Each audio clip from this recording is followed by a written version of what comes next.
There is a warning that circulates among those who deal with the unknown. Never ignore a bad feeling. If, at any time, you feel a chill, if the light flickers, or if the environment seems different, it could be a sign. Before that happens, subscribe to the channel and turn on notifications. You could be avoiding an unwanted visit. The calls from beyond.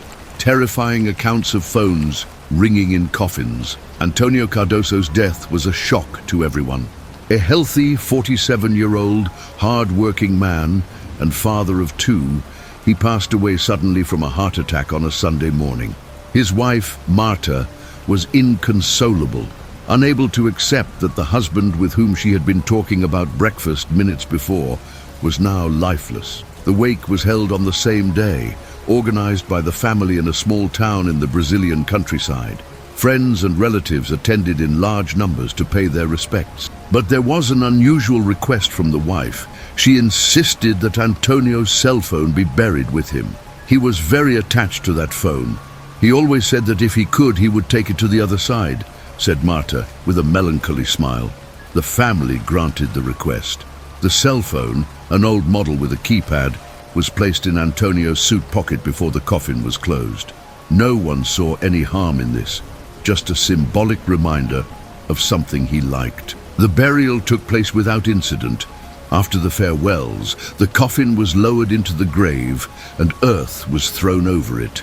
Everything seemed to follow the normal course of life until the following dawn.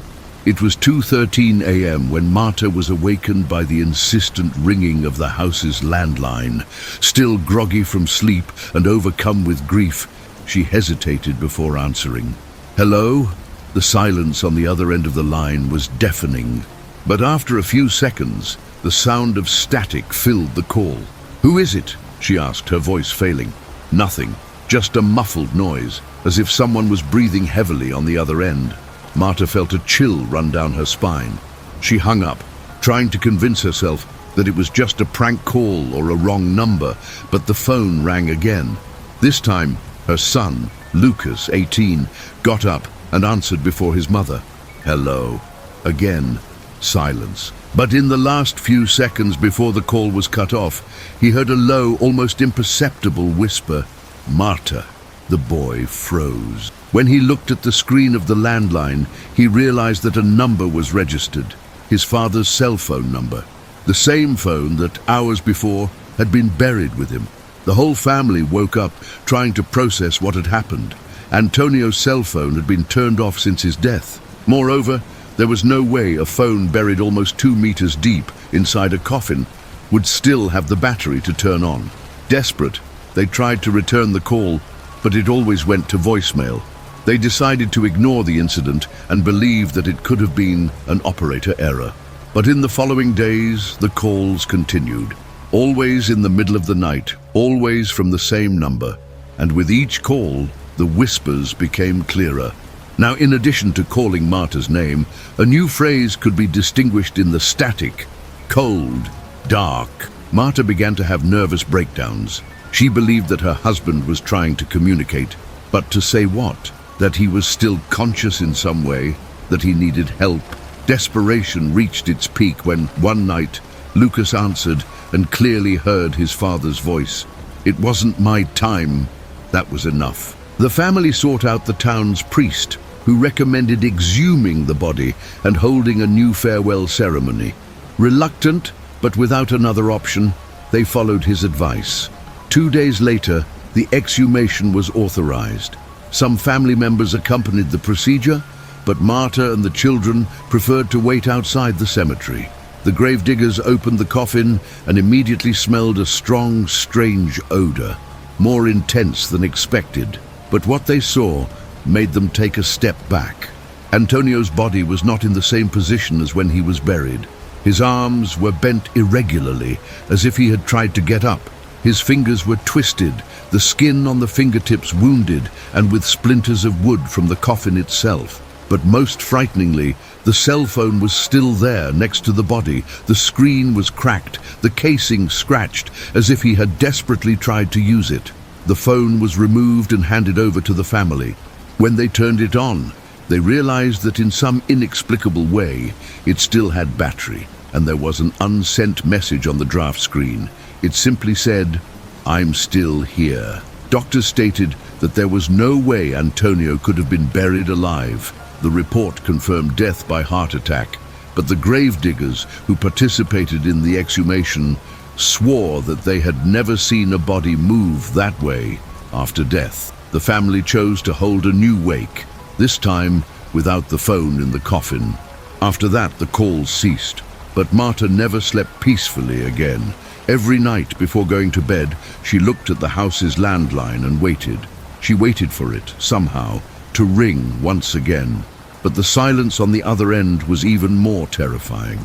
The dead man who moved, the funeral that changed a family's life. In the outskirts of London, in a small town surrounded by hills and constant fog, a wake became the center of a mystery that would haunt a family for generations. The year was 1995, and the death of Joseph Augustus, a 72-year-old man, seemed to be just another natural loss. However, what happened during and after his funeral meant that the family's name would never be forgotten in the region.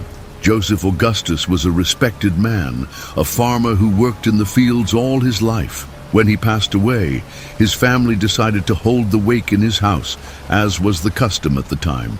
The body was prepared by a local funeral home and dressed in the best suit he owned. During the ceremony, relatives and friends gathered to pay their last respects. Candles illuminated the room, casting flickering shadows on the walls, and the smell of flowers mixed with the dense air of the closed room. Everything seemed to be going normally until late at night, one of Joseph's sons, Richard, noticed something strange. His father's body seemed slightly out of place inside the coffin.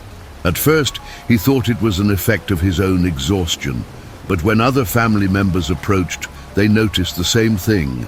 The body, which had been meticulously positioned a few hours before, was now slightly tilted, as if it had moved on its own.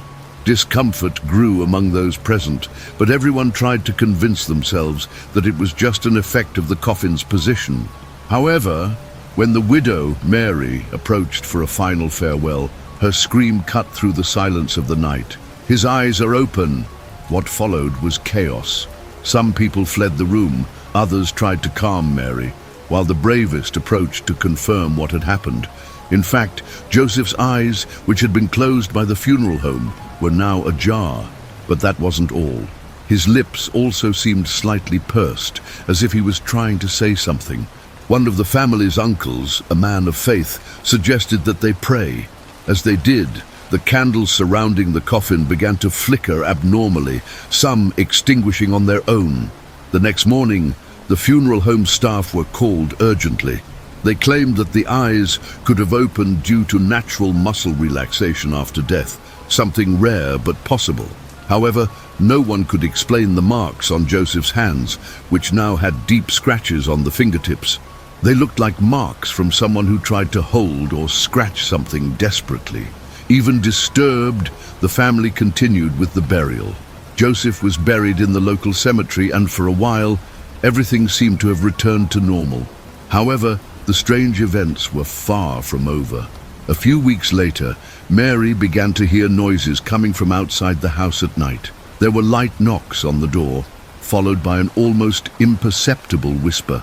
When she looked out the window, she never saw anyone. The children tried to convince her that it was the wind or some animal, but she knew it wasn't. On a particularly cold night, the family woke up to a loud noise. The front door was open, swinging in the wind. On the floor, there were wet footprints leading to the porch and disappearing abruptly. The scariest part? The footprints seemed to belong to someone walking barefoot, and they were identical to Joseph Augustus's. The family decided to seek out a priest to bless the house and the deceased's grave. During the blessing at the cemetery, the priest, an experienced and succinct man, said something that the family would never forget. He didn't want to leave yet. Something was unfinished. After the ceremony, the apparitions ceased, but to this day, the descendants of the family report feeling a presence when visiting Joseph Augustus's grave. They say that sometimes when the wind blows between the tombstones, it is possible to hear a whisper coming from the ground. A whisper that seems to say, "It wasn't my time." The child in the coffin, the wake where something looked back. It was a cold and silent night in a city in rural Argentina when the Suarez family organized the wake of the patriarch, Dom Alfonso. The man, respected by all, had passed away at the age of 81, and local tradition allowed the wake to be held in the family's own home. The body was placed in a solid wood coffin in the center of the main room, surrounded by candles and wreaths of flowers. Relatives and friends gathered to pay their last respects, murmuring prayers as the scent of incense spread through the air, heavy with sadness. Among those present was Camila, Alfonso's granddaughter, a 5-year-old girl with a curious and innocent look. She didn't seem to fully understand what was happening, but she noticed the solemn behavior of the adults. Sitting on her mother's lap, she watched her grandfather in the coffin intently. At one point in the night, Camilla stirred restlessly and tugged at her mother's blouse. "Mommy?" Grandpa winked at me. The mother's eyes widened, and an uncomfortable silence spread among the closest relatives who heard the statement. Some smiled nervously, attributing the speech to childhood imagination. Others looked at Dom Alfonso's body with unease. "Honey, you must be tired. Do you want to go to sleep for a while?" suggested the mother, trying to dispel the discomfort. But Camilla insisted, pointing to the coffin. He winked. I saw it. By this point, murmurs had spread among those present. Some stood up discreetly, approaching the coffin to check the body. Dom Alfonso remained motionless, his eyes properly closed by the funeral home agents. But the atmosphere in the room had changed. The night went on, but the unease remained. Some began to notice details they hadn't noticed before, the slight flickering of the candle flames, an unusual cold that seemed to envelop the room, and strangest of all, the impression that the deceased's eyes were slightly more open than before. Then close to 3 in the morning, the inevitable happened. One of Camilla's cousins, a young man named Esteban, approached the coffin to place a small rosary in the deceased's hands. The instant his hand touched the body, he jumped back, knocking over one of the candles. "He's hot," shouted Esteban, pale as a sheet of paper. Those present froze. Some tried to calm the young man, saying that he must be impressed, but fear was already taking over the house. Dom Alfonso's body had been there for almost 24 hours. There was no reason for it to be warm. Camilla's grandmother, a deeply religious woman, began to pray aloud, begging for the rest of her husband's soul. Others followed suit, forming a circle around the coffin. Then suddenly, one of the candles went out on its own. And at that moment, Camilla, who had been silent all along, murmured something that made everyone's spine tingle. "He's angry because we're still here." That was enough for some people to leave the house in a hurry. The grandmother ordered them to call a priest immediately. When the priest arrived, he conducted an exorcism ritual, believing that the deceased's soul had not yet completely departed. The next morning, as the sun began to rise on the horizon, the family finally buried Dom Alfonso. After the burial, there were never any more reports of strange events in the house. But Camilla, now an adult, revealed years later that she never forgot what she saw that night. He winked at me, and for a second I swear I saw his lips move as if he was trying to tell me something, but I didn't want to hear it. She remembers that morning, while everyone ran away scared, she kept looking at the coffin. The moment the last candle went out, she felt something cold touch her hand. And even though she never told anyone, she knows what she heard at that moment. A hoarse, muffled whisper coming from the depths of the coffin. Camilla, the dead man who came home, when the dead refuses to leave. The death of Dolores Vasquez, a 78-year-old woman, should have been the end of her story. Respected by everyone in the small town of Seville, Spain, she passed away peacefully in her sleep, leaving behind children, grandchildren, and great-grandchildren. Her wake was held in the house where she lived for more than 5 decades, an old colonial-style mansion filled with relics and memories of the past. Her family watched over the body during the night, reminiscing about happy moments and sharing stories of her long life. Everything went as expected until the burial the next day. After the ceremony, the children returned to the deceased's house to organize her belongings and prepare the place to be sold. But the first night without Dolores was marked by a strange event. A few hours after arriving home, a strong scent of jasmine filled the room. The disturbing detail: Dolores always wore a perfume with that fragrance, but the bottle was buried with her. Initially, the children tried to ignore it, believing that it was just a suggestion of the mind, a remnant of grief. But then, one of the grandchildren clearly heard the sound of footsteps echoing through the hallway. "Who's there?" called the oldest grandson without getting an answer.